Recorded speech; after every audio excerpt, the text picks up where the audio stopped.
So,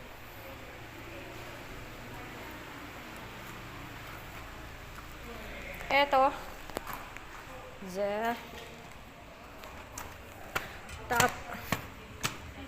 Taas.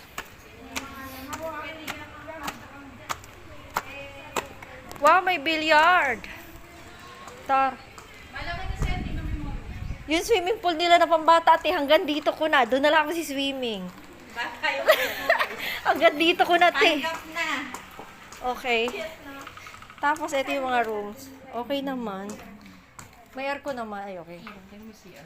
Okay naman. Ah, ay, ang galing kasi meron na dito mismo sa loob. Oo, kayo dyan. Kanya.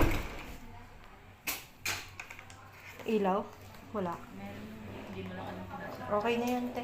Malawak din naman ang CR. Okay naman. Sabi mo kay Jing, kahit yung mga anak natin, kahit Oo. sabi na lang eh. Oo. Hindi naman tayo pumunta dito para matulog, te. Ganda. So, lahat to ipapagamit lahat ng kwarto. Kasama sa 6'5". So, kasi ito yung narentahan talaga namin nila, ati Presi, hindi lahat ng room pinagamit, ate. Oo. So, ito yung exit.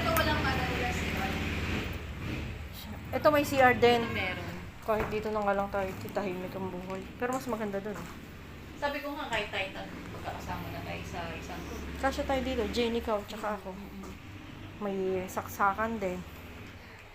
Kaso nakakaya sa ibang, syempre magpapaano tayo, marami tayo. May mga extra foam sila, ayan, oh. Okay. Ma'am, okay na po? Yes. Okay po ah. Ito yung extra foam, yan. Kung halimbawa man na may mga may billiard day, gusto ko yan. Okay. So,